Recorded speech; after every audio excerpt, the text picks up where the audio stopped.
Alejandro Astesiano, ex custodio del presidente Lacalle Pou, declaró hoy en Fiscalía como testigo en una investigación sobre los chats donde menciona a la ex vicecanciller Carolina H. en el marco de la entrega del pasaporte uruguayo al narcotraficante Sebastián Marcet.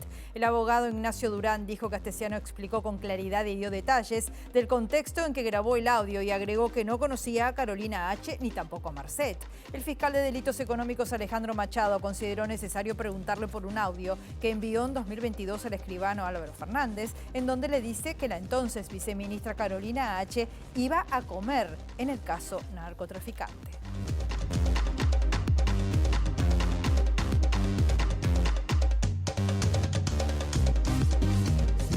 ¿Cómo están? Bienvenidas, bienvenidos a MBD Noticias. Comenzamos con la información con 14 grados a esta hora aquí en Montevideo, en una jornada que va a seguir con el cielo nuboso, algo nuboso, con baja probabilidad de precipitaciones, dice Inumet.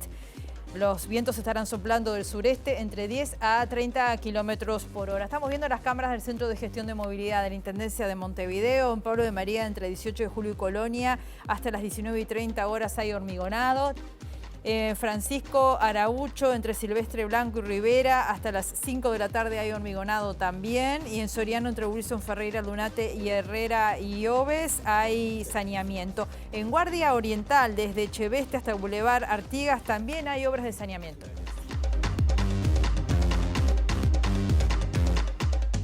Conocemos los títulos que se están destacando a esta hora. Medidas ante la sanción aplicada por secundaria al exdirector del IABA por su actuación en el desalojo del salón gremial. Para el sindicato, la sanción está basada en una decisión política cuya legalidad está en duda. El sindicato de COPSA mantiene el paro por tercer día consecutivo ante la falta de respuesta por los impagos salariales. A esta hora la empresa está reunida en el Ministerio de Trabajo y la UNOT analiza un posible paro general del transporte. La semana próxima se resolverá el despido de los trabajadores de la empresa láctea Gloria de Nueva Helvecia que cerró. Desde la Federación de Trabajadores de la Industria Láctea sostienen que es un golpe para toda la localidad de Colonia. Ante la serie de conflictos por el cierre de fábricas y el impago de los créditos laborales, el PIT-CNT analiza un posible paro general parcial de actividades con movilización. El secretariado está mandatado por la mesa ejecutiva a fijarlo si no hay avances en el conflicto de la bebida. Los gobiernos de España, Noruega e Irlanda anunciaron hoy el reconocimiento de Palestina como Estado soberano y afirmaron que no puede haber paz sin esta decisión. Israel llamó a consultas a sus embajadores en estos países.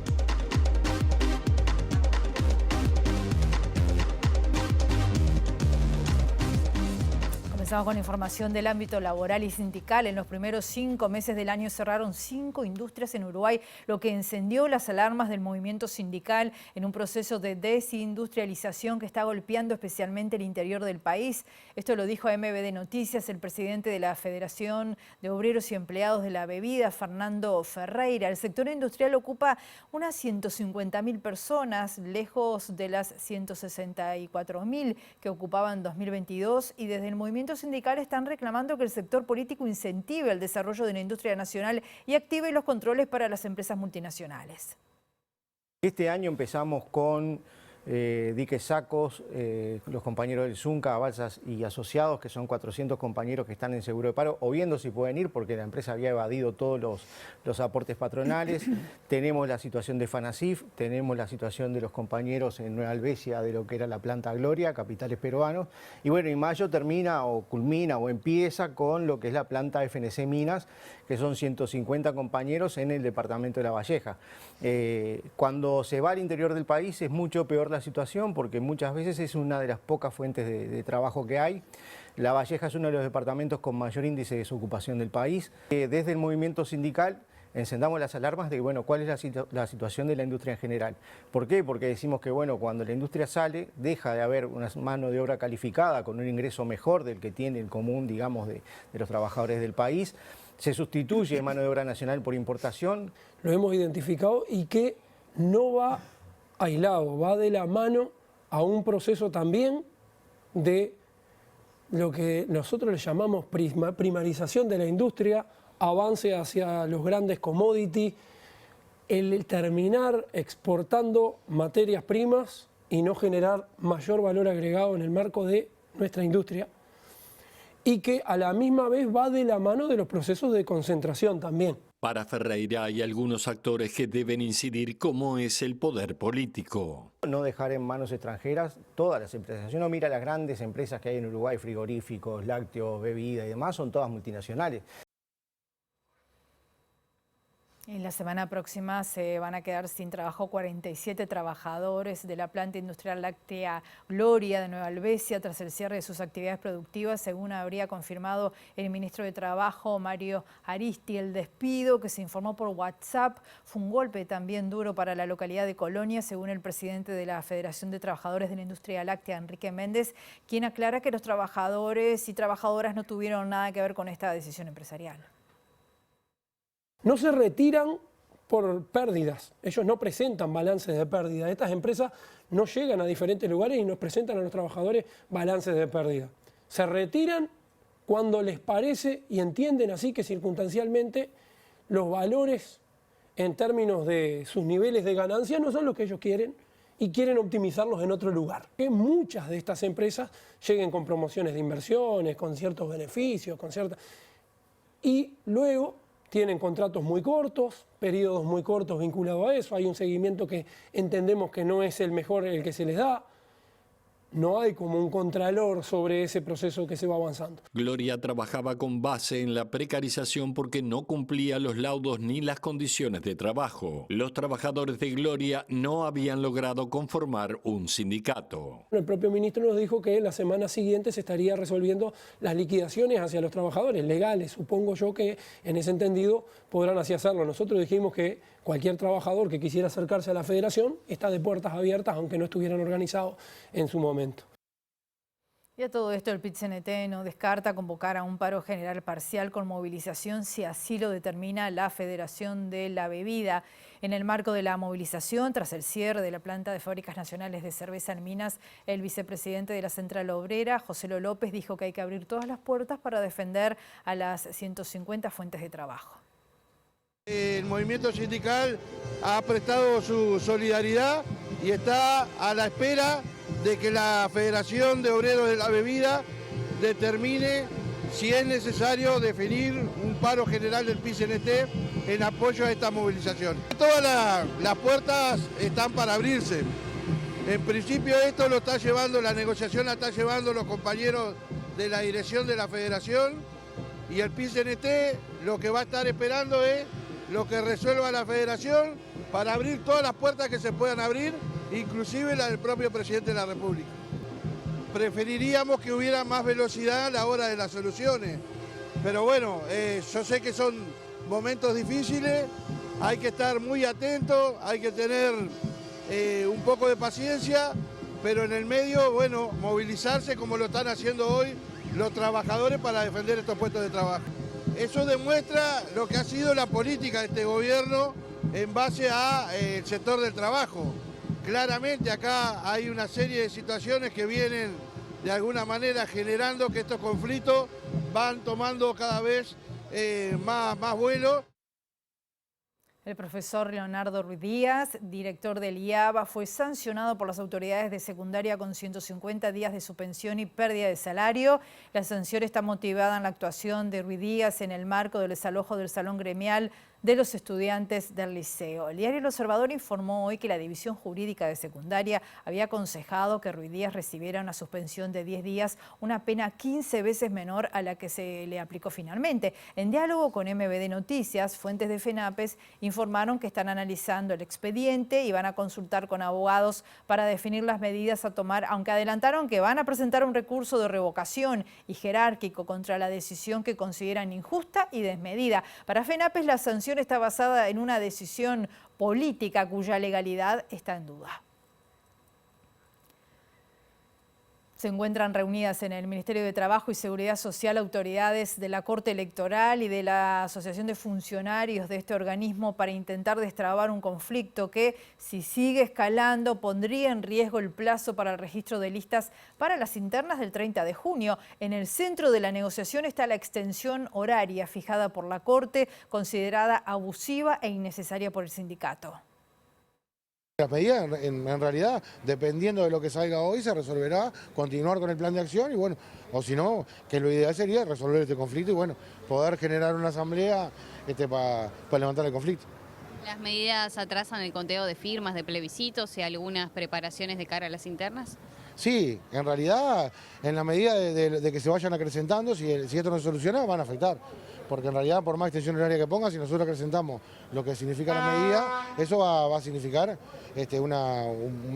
acrecentar la medida significa menos horas de trabajo, por lo tanto se va a resentir. El conteo de firmas por un lado, que capaz que es lo menos, porque en realidad el plazo es más largo, pero sí está el cierre de hoja de votación, que es el viernes que viene, y después está la salida de la ruta de los camiones al interior, ya se empieza con la preparación más concreta de la elección.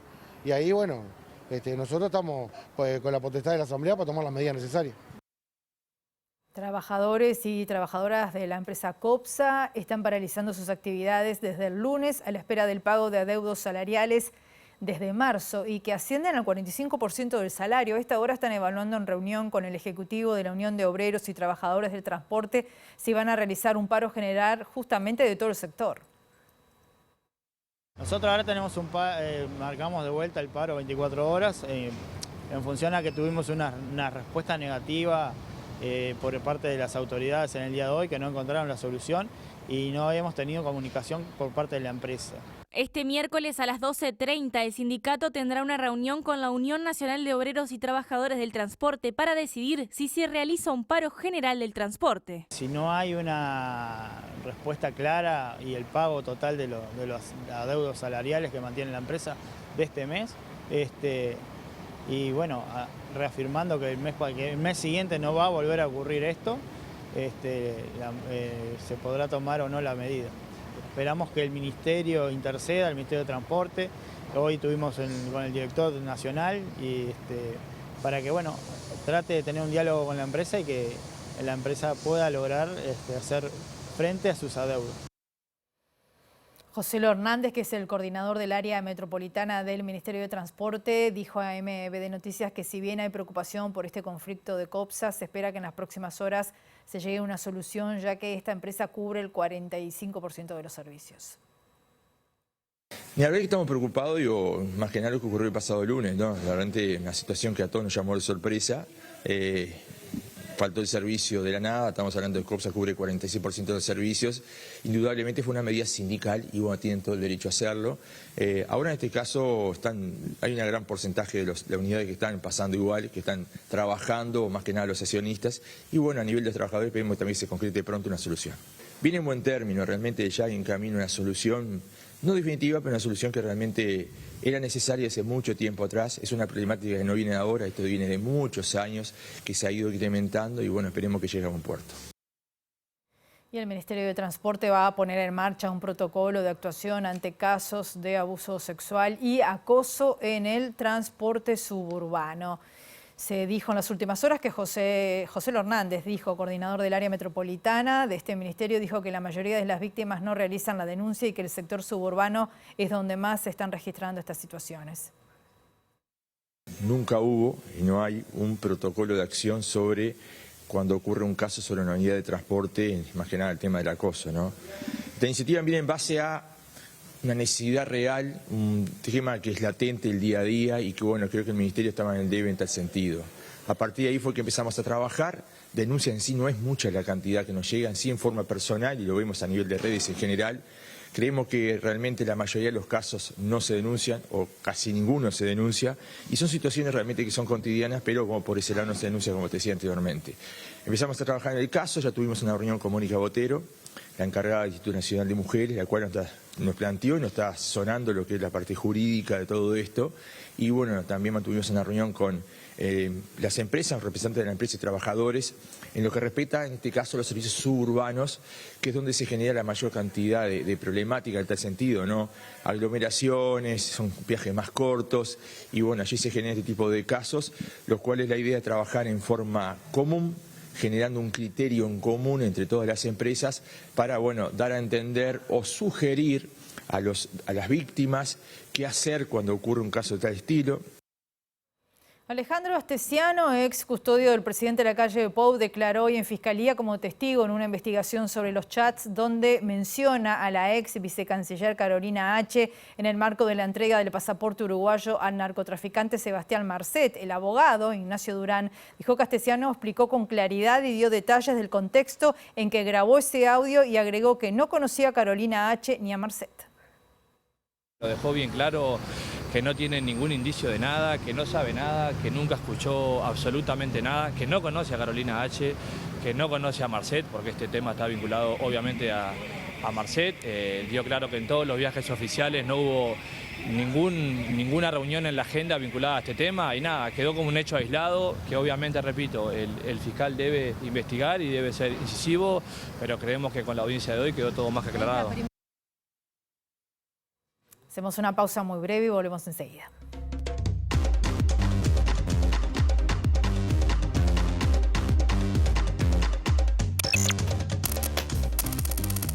Feria de Salud. Viernes 24 de mayo de 9 a 15 horas en el intercambiador Beloni estará el móvil de vacunación. Corremos contigo. Domingo 2 de junio a las 9 horas en el Polideportivo. Inscripciones gratuitas.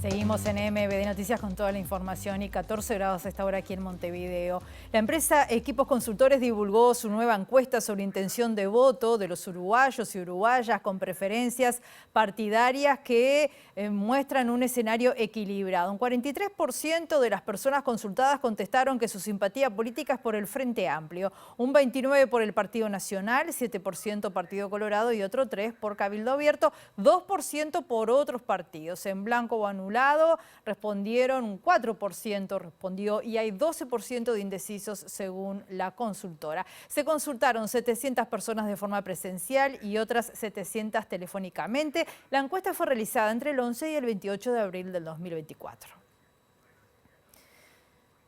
La precandidata del Frente Amplio, Carolina Cose, realizó un acto en la localidad de Barros Blancos, donde hizo un llamado a recuperar el camino de la dignidad para Uruguay. Cose dijo que el Estado debe volver al territorio para transformar la realidad. Porque lo que tenemos que hacer es recuperar el camino de la dignidad para el Uruguay. Es terrible tarea la que tenemos. No estamos hablando de unas elecciones. Estamos hablando de una decisión de todas y todos los uruguayos que va a determinar el futuro del Uruguay. Estamos hablando de eso. Y lo que tenemos que remontar con nuestra confianza, con nuestro programa, con nuestras propuestas, con el Plan País, con apertura, lo que tenemos que remontar es: vamos a hacer realidad la transformación del Uruguay. Va a dejar de retroceder la salud, va a dejar de retroceder la educación, va a dejar de retroceder la vivienda y va a dejar de retroceder el trabajo, porque vamos a transformar la realidad. Y para hacerlo, esto no es una tarea ni de una ni de dos personas, es una tarea colectiva, en la que vamos a tener que tener presencia territorial del Estado, que ahora no está, se fueron de los territorios. Y ya sabemos qué pasa cuando el Estado se va de los territorios. Otros avanzan sobre los territorios y la gente queda tirada. Y esto que lo digo, me hago cargo. Porque yo veo la soledad en la que tienen a todos los docentes del Uruguay. Lo veo lidiando con una montaña de burocracia que La reforma no es sino otra cosa que una montaña de burocracia impuesta. Álvaro Delgado desmintió una versión que establece que Laura Raffo podría acompañarlo en una fórmula presidencial siempre y cuando, en caso de perder, la precandidata obtenga al menos 30% de los votos en las internas. Delgado admitió que de concretarse su triunfo va a ponderar la votación de las precandidaturas y los sectores para allí definir la fórmula, pero negó que haya una paramétrica. La verdad que no sé de dónde salió, parece una paramétrica eso. La verdad las fórmulas no se hacen por paramétrica. No es verdad, no es verdad. Hay que ver cómo votan cada uno de los candidatos y sectores del partido. Eso es un dato de la realidad importante. Cómo vota cada sector del partido hay que ponderarlo.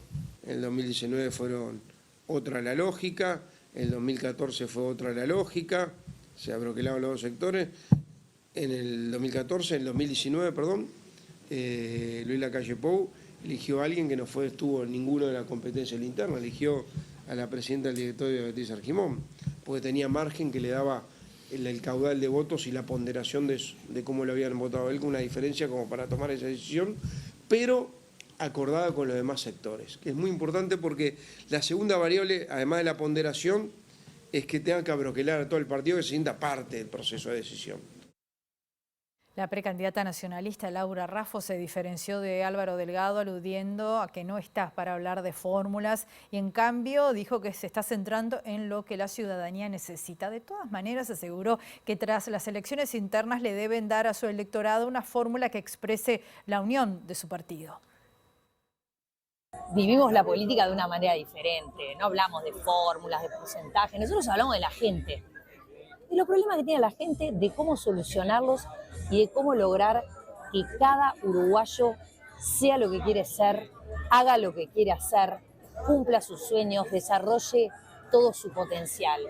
Y con esa mirada, bien centrada en los uruguayos, es que estamos recorriendo todo el país, que estamos hablando con cada uno de ellos y que venimos creciendo como movimiento político. El uruguayo el 30 de junio tiene un poder muy importante, que es elegir qué tipo de persona puede ocupar la presidencia de la República.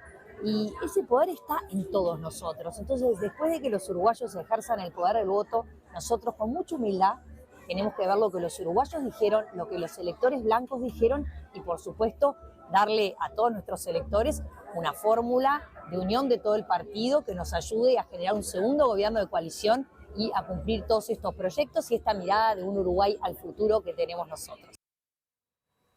El líder del Partido Independiente, Pablo Mieres, manifestó que la redacción del proyecto de ley de medios hecha en la Cámara de Representantes es mucho mejor que la aprobada por el Senado porque no incluye el aditivo de cabildo abierto acerca de garantizar la imparcialidad.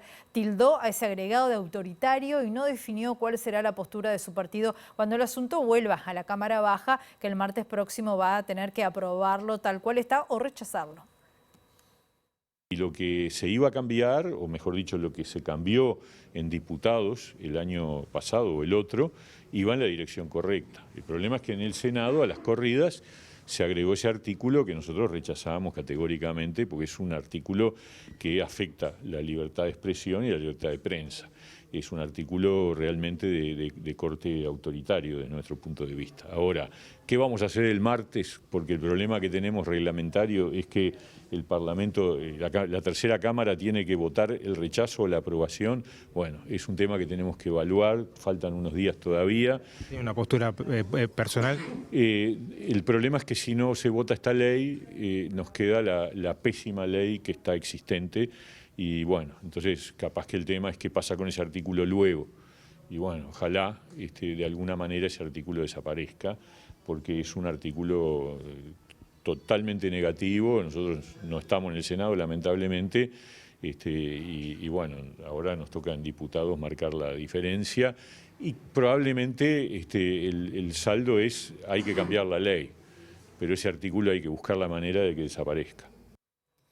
La Comisión de Defensa de la Competencia negó a la empresa Bimbo la compra de Pagnific. El organismo consideró que se trata de un mercado que es altamente concentrado y con la adquisición Bimbo quedaría con el 70% del mercado y así reforzaría su posición dominante. Esto reduciría la competencia en el mercado de panes industriales y mantendría una posición con poder para elevar los precios o distorsionar la competencia. Hacemos otra pausa muy breve y volvemos enseguida.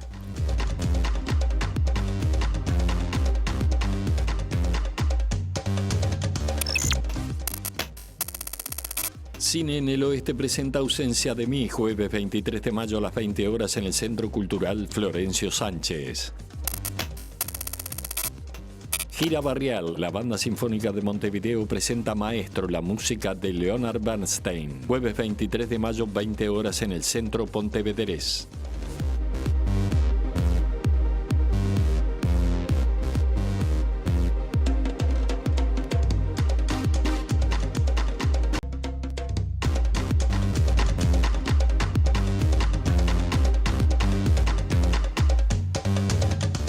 Seguimos en MBD Noticias con la información. El colectivo Afro Atabaque pidió que la justicia actúe por lo que definió como agresiones racistas del entrenador de Miramar Misiones, el argentino Ricardo Caruso Lombardi, que renunció hace algunos minutos y que se retiró. La organización, encabezada por la MAE Susana Andrade, emitió un comunicado condenando las expresiones de Caruso Lombardi, que efectuó fuertes declaraciones contra el juez Javier Ferez en un partido ante Liverpool disputado recientemente. La organización calificó estas expresiones de acto de odio deplorable, repudiable, intolerable. Pidió que se tomen acciones penales ejemplificantes. El colectivo entiende que de no ser así, lamentablemente van a seguir sucediendo este tipo de actos. Se expresó la gremial de jueces, también la UDAF, que considera absolutamente inaceptable cualquier manifestación de racismo y exhortó a todos los actores del fútbol uruguayo a redoblar esfuerzos para erradicar el racismo.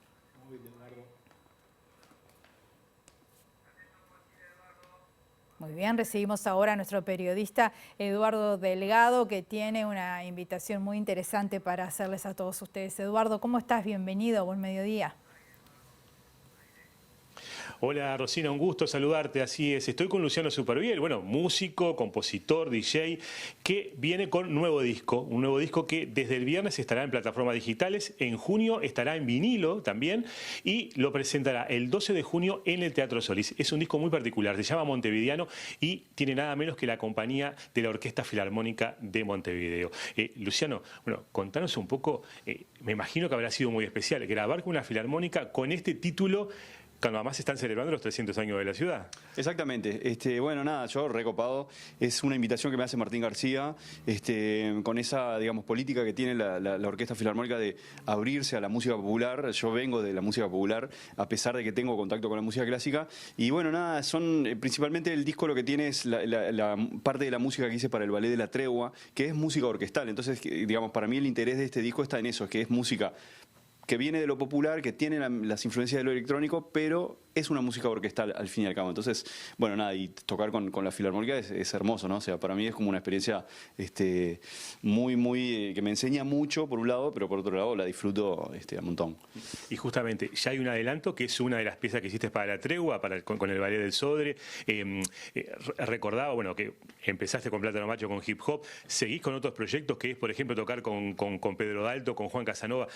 Hay una inquietud tuya de que no te encasillen en algún género en particular, ¿no? Sí, bueno, es verdad, me ha pasado con el correr de los años de como ir expandiendo. Yo vengo como del origen del hip hop en Uruguay. Esa es como mi principal formación, vamos a decir. Paralelamente estudiaba piano clásico, pero bueno, con los años fui expandiendo con lo de las músicas de las películas, con lo del ballet, con las distintas maneras de volcar mi creatividad, mi música, como a distintos medios, lo que me ha obligado, pero digamos, también yo lo he buscado, de ir expandiendo influencias y expresiones artísticas. No quería dejar de preguntarte, Luciano, estás muy vinculado a el tema de verdad, memoria y justicia en la búsqueda de los detenidos desaparecidos durante la dictadura. volviste a grabar una canción tan particular que es como ¿Dónde están? Se usó parte de tu música para 2 de los spots para esta campaña. Contanos un poquito para la gente que no sabe la historia de ¿Dónde están? Bueno, primero que nada, tengo un vínculo con familiares, desde tiempo. Es una temática que a mí personalmente me sensibiliza mucho, simplemente pensar que acá en donde estamos viviendo ocurrieron esas cosas, y hay gente que todavía está buscando a sus seres queridos para poder velarlos, para poder hacer un duelo, como todos tenemos derecho a hacerlo. Me parece realmente inaceptable, por eso, entre otras cosas, me sensibilizo tanto con esa temática. Y bueno, ¿Dónde están? Es una pieza que salió de manera absolutamente espontánea, creo que fue en la marcha del 2021, la compuse en este piano literalmente en un ratito el día anterior. Y mi compañera me filmó, lo armamos, y bueno, se hizo un poquito viral, digamos, y de hecho, bueno, fue Martín García propiamente que me invitó a hacerla en el concierto que hicimos el año pasado con la Filarmónica, orquestada por Agopián, es decir, es como que tomó otro vuelo, y bueno, hoy la estamos estrenando en este disco, y me parece muy lindo y poético, como una cosa que nació desde lo mínimo, desde lo casi improvisado, a una cosa muchísimo más grande, más importante, y bueno, que la sigan expandiendo a través de la marcha y todo, es muy lindo para mí. Y con esa particularidad, ¿no?, de 197 notas y el deseo de que se vayan desapareciendo hasta que el propio tema se extinga porque no tengamos más que hablar de estos temas. Sí, yo creo que es una manera desde la música de poder aportar un granito de arena, en cuanto a la sensibilización de lo que significa esto, ¿no? De hablar de personas, de individuos. Es decir, no son los desaparecidos, son personas con nombre y apellido que están ahí, y bueno, eso es lo que quise retratar con la composición. Y por último, Luciano, el año pasado tuviste que recurrir a la justicia para lograr una medicación para tu hija. Bueno, eso desató una enorme ola de cariño, de afecto, de empatía contigo, pero seguramente mucha gente quiere saber, bueno, ¿qué pasó? O sea, finalmente el Ministerio de Salud anunció que iba a comprar este medicamento. ¿Cómo siguió ese proceso? Sí, fue todo marchando bien. Ahora estamos como en el 6º mes de tratamiento, más o menos. Viene funcionando todo muy bien. Así que nada, yo estoy como muy agradecido con eso. Fue una movida muy intensa para mí, para Nina, a nivel, nada, todo, de exposición y todo. Fue al final necesario hacerlo porque era la manera de poder conseguirlo, y la realidad es que estamos ya viendo resultados muy positivos a nivel de crecimiento y de cómo viene evolucionando el tratamiento, así que estamos como muy felices y agradecidos con eso. Y además con eso de que, como tú lo comentaste en ese momento, abrís puertas para que otras personas también puedan acceder a esto. Exactamente, estamos trabajando con la Asociación de Acondroplasia Uruguay porque ya hay otras familias interesadas en poder hacer el tratamiento, y de hecho están ya en proceso, siguiendo como un poquito los pasos que yo tuve que pasar. Las cosas han evolucionado también, han cambiado a nivel incluso internacional, a nivel estadístico, entonces todo se viene como encaminando para que sea más sencillo de acá a futuro. Luciano, muchas gracias por estos minutos. Bueno, un placer, gracias. Rosina, como decíamos, 12 de junio, presentación de Montevideano, Luciano Supervielle y la Orquesta Filarmónica de Montevideo, un viaje sonoro con orquesta y piano. Muy linda invitación, gracias Eduardo. Y ahora recibimos a Juliana Perdomo, que está en el Ministerio de Ganadería, Agricultura y Pesca. Juliana, ¿cómo estás? Bienvenida, adelante. Gracias, Rosina. Buen mediodía para todos. Como tú informás, nos encontramos en la sede del Ministerio porque en las últimas horas se decidió extender la emergencia agropecuaria por un plazo de 120 días debido a la situación de inundaciones en el interior del país. Esto abarca a 12 seccionales de los departamentos de 33 y también de Rocha.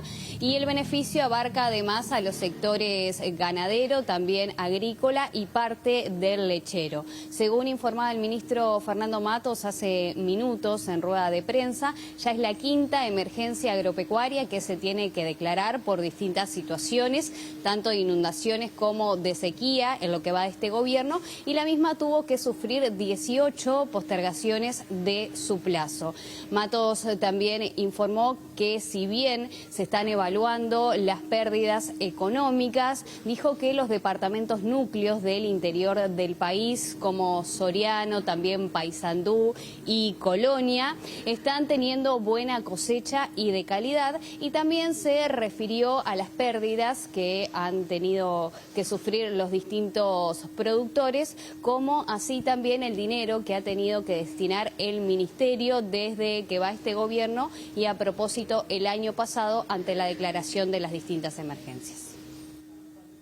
Hemos estado desde el principio de la administración con una circunstancia climática adversa, sea por sequía en casi todos los casos, ahora es por exceso de agua, por exceso de lluvia, y evidentemente que esto va, lógicamente, a través del mecanismo del crédito y de algunas otras ayudas que hemos destinado, recargado bastante ese instrumento. El año pasado anduvimos cerca de los 40 millones de dólares de ayuda para los productores con créditos subsidiados. Y bueno, tendremos que seguir porque es la forma también que el productor puede acceder a condiciones, a dineros de rápida y libre disponibilidad y que tienen un retorno con plazos acordados y también con intereses subsidiados, que para lo cual se destinan los fondos del Fondo Agropecuario de Emergencia.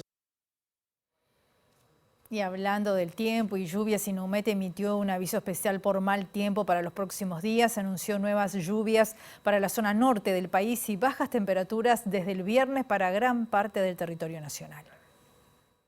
Son dos situaciones bastante distintas. Una inicia hoy en la noche, que son el desarrollo de lluvias y tormentas fuertes, precipitaciones puntualmente abundantes en el rango de los 80 a 120 milímetros, sobre todo en los departamentos del norte y del este del territorio nacional, que eso es un poco lo que mencionamos ayer al Sistema Nacional de Emergencia y también a los CECOET, porque es una zona que viene siendo afectada, sobre todo estas últimas semanas, por eventos de precipitaciones muy importantes y en que incluso tiene compatriotas evacuados y autoevacuados, por lo cual allí nuestra preocupación sobre el evento que pudiera llegar a desarrollarse en el norte y este del territorio nacional entre el día de hoy, la noche de hoy y el viernes en la mañana.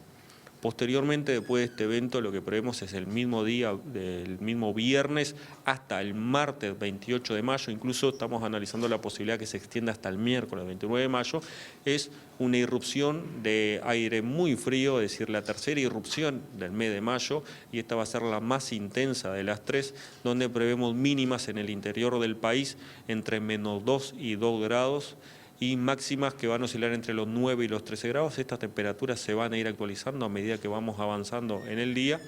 Las mínimas en Montevideo no van a ser tan bajas, sabemos que el efecto Río de la Plata permite amortiguar un poco esta caída de temperaturas y se van a ubicar en Montevideo las mínimas en el entorno de los 2 a los 5 grados, pero de todas formas son temperaturas muy bajas para la fecha del año. Representantes de comisiones de vecinos y organizaciones sociales que están trabajando por la defensa de Punta Ballena se reunieron con el presidente de la República, Lacalle Pou, para hacerle llegar la preocupación por los proyectos inmobiliarios en esa zona, en los que están en estudio. Los colectivos tienen habilitadas 2 iniciativas de recolección de firmas buscando que la zona sea declarada como área protegida. El presidente se mostró muy amable, muy abierto al diálogo, ya conocía de esta problemática, o sea, estaba informado al respecto, y bueno, se mostró muy abierto a tomar nuestras inquietudes y también planteó que la decisión de este proyecto sería legal. Tendría que ver con lo que sería la legalidad de las distintas posturas del lado nuestro y del lado del proyecto. Los colectivos buscan a través de la recolección de firmas que la zona sea declarada área protegida y que inhiba la continuidad de cualquier proyecto inmobiliario. Tenemos 2 iniciativas en este momento, una es departamental, que es solamente para quienes tienen credenciales en Maldonado, y una es nacional. Entonces cualquiera de las 2 papeletas todavía están disponibles para quienes quieran las firmen. ¿Y cómo se puede acceder a ellas? Acceden o en algunos espacios que tenemos como ya específicos en donde estamos siempre, como el Lomo de la Ballena, las ferias de Maldonado, hablando de Maldonado, si no puede ser incluso desde el sitio somospuntaballena.org, que están disponibles los PDFs y los pueden descargar, imprimir y firmar y hacer firmar por todos los conocidos que tengan.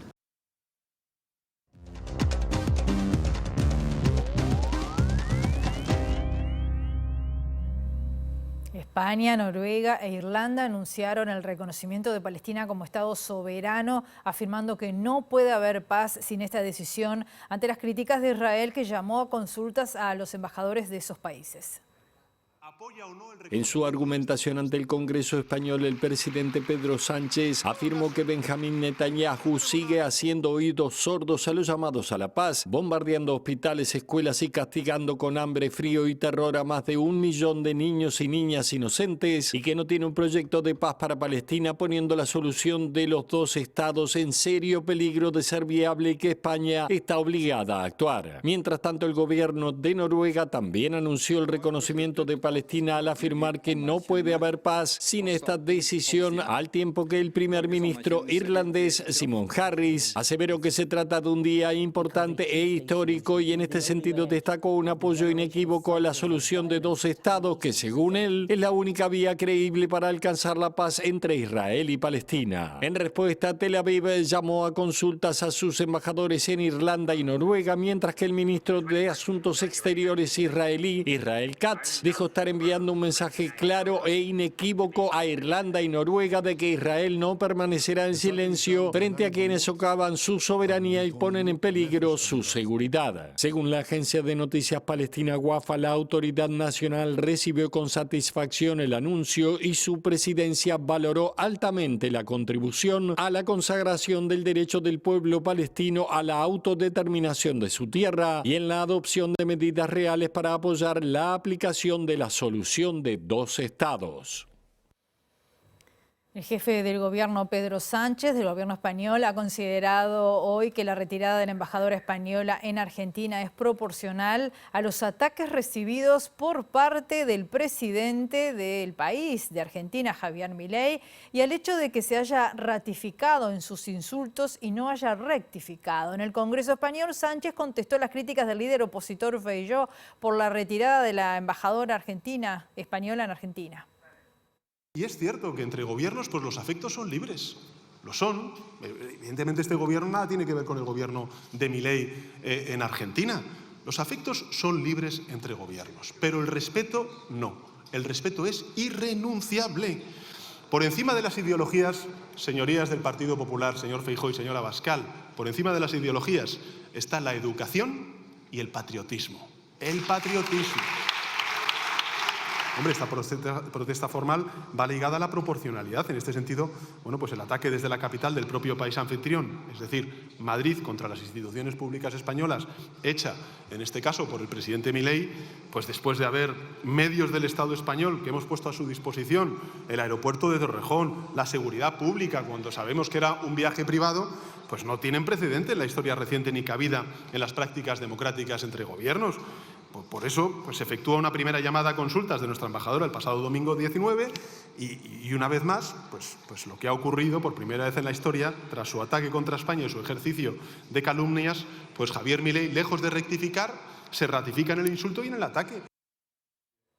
Y por su parte, el vocero del gobierno de Javier Milei, Manuel Adorni, criticó oficialmente en las últimas horas al presidente de España, Pedro Sánchez, y aseguró que su gobierno jamás tuvo la delirante idea de retirar a su embajador Roberto Bosch de España. La verdad es que lamentamos que haya decidido el presidente Sánchez dejar sin embajador a los españoles en la Argentina. Nos parece tal vez que raya el papelón, pero de hecho nosotros no vamos a retirar a nuestro embajador de España bajo ningún concepto.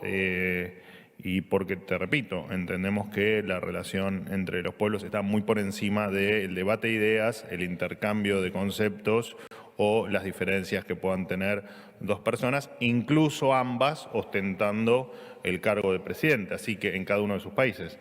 Así que no, de ninguna manera, te repito, la decisión es que nuestro embajador continúe con sus actividades normalmente como lo viene haciendo hasta ahora, así que no. Nos vamos, volvemos a las 18:55 en la edición central de MBD Noticias y mañana a las 8 la primera edición. Hasta luego, que pasen muy bien.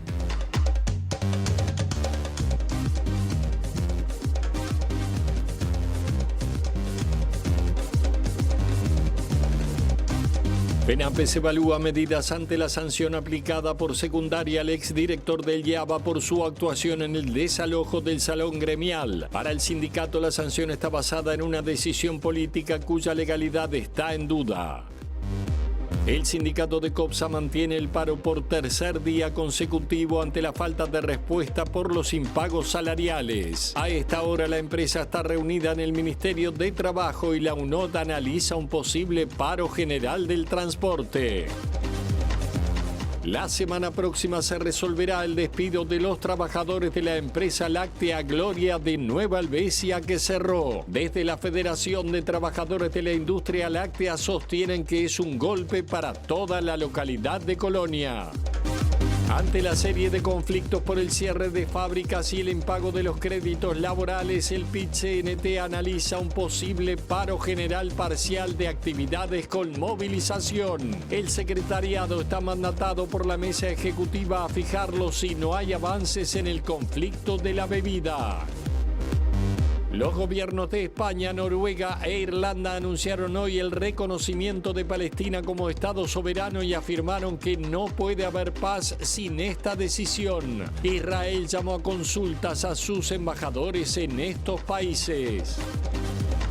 El ex jefe de la custodia presidencial Alejandro Astesiano declaró hoy en Fiscalía como testigo en la investigación sobre los chats que mencionan a la ex vicecanciller Carolina H. en el marco de la entrega del pasaporte uruguayo al narcotraficante Sebastián Marcet. El ex custodia dijo no conocer a H ni a Marcet y descartó tener algo que ver con el pasaporte al narco.